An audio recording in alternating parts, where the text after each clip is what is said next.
Welcome to the Big Four Accounting Firms podcast, brought to you by big4accountingfirms.com. We bring you the latest news regarding the Big Four, along with unique Big Four recruiting advice and the best Big Four career tips to help you with your Big Four career. Hope you enjoy the show. There wasn't that much news about the Big Four this week, other than a few controversies that popped up.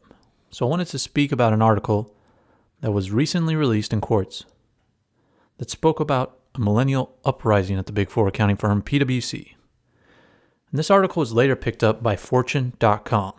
Now, Quartz is a blog that speaks about management at large corporations and how to become a better manager. The article starts out speaking about what the culture used to be like at PwC and how PwC has since changed their culture. And according to the Quartz article, the culture at PwC used to be the standard cliche of the Big Four accountant working around the clock. Candidates for Big Four jobs at colleges just knew that that's how life had to be at the accounting firms. Candidates knew that you had to sacrifice thousands of hours of your life to succeed at the Big Four. But everything changed for PwC in 2013 when reportedly 2/3 of PwC's workforce became millennials. This is when the millennial generation started complaining more about all those wasted hours, and that's according to this article. But this time, PwC was more willing to listen, though, because they were losing employees at historic levels, and they were also losing college recruits. The millennial workforce was okay with working long hours like the generations before them, but they just wanted to get more purpose out of their work, and they wanted flexibility to work from where they wanted to. And from my point of view, I agree with this, because working at the Big Four is frustrating. So much of working at the Big Four is just showing up and being present and waiting on work papers or waiting for a partner to sign off on an audit step or to sign off on a tax return or a project. Baby boomers used to be glad to have a job, so they might have been more willing to stay late for no reason. However, millennials aren't as willing to do this because they know that the way people work is changing. Millennials value family time and working out at the gym more. So we want to get out and do those fun things that we enjoy instead of wasting time in a cubicle for our boss to get comfortable over some intangible deliverable. And according to this article, PwC tried to blame it on millennials being different at first, but when they actually questioned their workforce, they found that everyone wanted the same thing, and this included baby boomers. And to me, this is another obvious observation. Of course, everyone rather spend time being with their families and enjoying their hobbies than in a cubicle or an office all day. Now, maybe it's not everyone, because I have encountered a few people out there that truly enjoy being accountants or being tax accountants. But most people I've interacted with over my career are in accounting because it is a stable job, not because working 80 hours a week is extremely fulfilling, especially at the associate level in the Big Four, where you don't necessarily interact with the client and see their reaction to your work product. It's hard getting a sense of fulfillment without seeing a client's positive reaction to something that you've put together. The article goes on to explain the various initiatives that PwC put in place to combat the terrible image that they had internally and externally at college campuses. And one of those initiatives was a flexibility plan. This flexibility plan meant that people could work from home when it fit their engagement, and that they could leave early on Fridays. Now, most of the Big Four have some kind of flexibility policy in place, like PwC does now. And another unique benefit that Pricewaterhousecoopers rolled out as part of this reaction was a 4-day retreat for their newly promoted senior associates.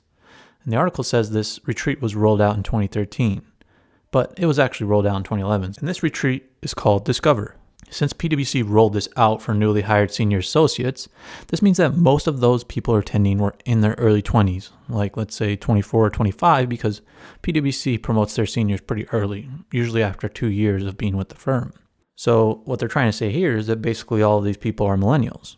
And this is a key data point because there is a lot of openness and sharing that goes on at this Discover retreat. What it tries to say is that millennials are more willing to open up about who they are than baby boomers were, according to Quartz. And the objective of this retreat is to show the young people at PwC that the organization cares about them. But it is also to help those new senior associates learn tactics, to help them last in their careers by teaching them mindfulness techniques or other well-being techniques. And there's a lot of fun for these young people at these retreats because they have things like yoga and rock climbing. There's a lot of openness and vulnerability, like I said before. The retreats start out with the "Who am I" story, where these new senior associates try to figure out who they are by telling stories about themselves in a group setting. It is also said that there's a lot of crying and vulnerability in these "Who am I" sessions. Overall, the sessions in the retreat are meant to help young people figure out who they truly are. It's also meant to help them network with other professionals and help them begin to think about how to make their professional lives more sustainable. The article then goes on to speak about a new policy that PwC put in place recently called their Work Well, Be Well program, which is a health project that PwC signed up for based on the advice of another consulting firm. Can I just pause here and say something? I always find it hilarious in the Big Four that they hire external consultants for projects that they implement or acquisitions that they make. And it's funny to me because they have thousands of internal consultants.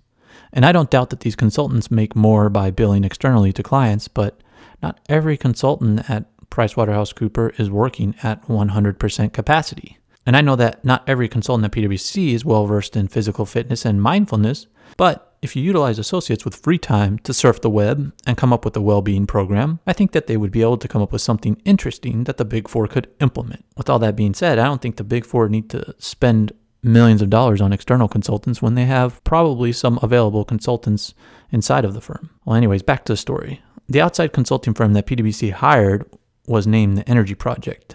And the belief of the Energy Project is that companies see better results when their employees manage their time better and avoid burnout. And they believe that productivity drops off after 50 hours of working each week. Now, there's many other large corporations like Goldman Sachs and law firms that have not adopted this mentality and still demand 70 hours a week of work from their employees, but not the Energy Project. The Energy Project believes that 50 hours is the max. And they have worked with other large companies that have adopted these policies as well, such as Google, Facebook, Coke, and Pfizer. PwC has partnered with the Energy Project and adopted the Work Well, Be Well approach to helping their employees balance their time and adopt a more healthy lifestyle by working out and utilizing mindfulness. So what does this all mean? What does this latest article about PricewaterhouseCoopers mean for you? I think all these things being adopted by PwC are great news. And it makes PwC sound like the Disneyland of the Big Four accounting firms. But I would caution people from reading too much into this article. At the end of the day, PwC and the other Big Four firms are still a client service business set around deadlines. I believe this post was a bit of corporate blogging. Now, corporate blogging is where large corporations use other companies' platforms like courts to portray their message so that it looks like an independent story. And I think PwC helped facilitate the writing of this story to increase their recruiting numbers. And this story speaks about that for a little bit, about how PwC is really stunned by their not so good recruiting numbers. And I'm not saying that PwC or any of the Big Four firms are evil or duplicitous, but I also think that Work Well program and a retreat are only as good as the leaders that adopt them. If the leaders of PwC and the Big Four don't adopt or believe in these programs, then millennials and recruits are still going to burn out. At the end of the day, if you want to test the Big Four on their work-life balance programs, ask just one question when you are interviewing. Ask your Big Four recruiter or Big Four partner that you're interviewing with how they measure their employees. Ask them if they use utilization or billable hours as a key metric of performance. And I can already tell you the answer. The answer is yes. You typically have to have high utilization to be considered a good performer and achieve promotions.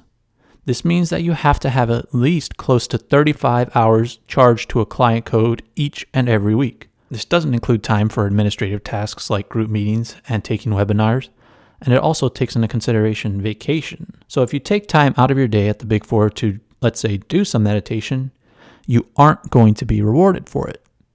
You are still going to be expected to fill out your timesheet with chargeable time. It's hard to avoid burnout and get your utilization, because if you remember from the article, burnout starts to occur at 50 hours of work a week. Even if you are efficient, you are still measured by how much time you charge to client codes.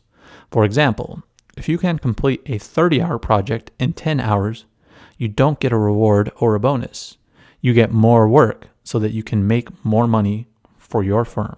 What else can we learn from this Quartz article? It points out that some of the firms have perks that are worth investigating. PwC has this senior discovery retreat, and Deloitte has Deloitte University. Should you choose a Big Four because of these good perks? No, you shouldn't pick a firm only because of a perk that you have to wait years to receive. But it does speak to the culture of Deloitte and PwC versus E&Y and KPMG. And my main takeaway is don't think that PwC or the Big Four are 100% focused on your well-being because of this article. They are still major corporations that are in existence for client service and billable hours. Until they get rid of metrics like billable hours and utilization, it will be extremely hard to have true work-life balance and flexibility.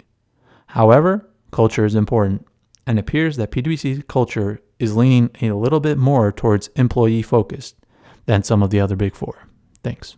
We appreciate your help in growing this podcast so we can continue to bring you the best Big Four content possible. You could help us out by providing a review on iTunes, sending us an email with your comments, and don't forget to share with your friends. There's a link below in the show notes. That's our show for today. Thanks for listening and have a great day.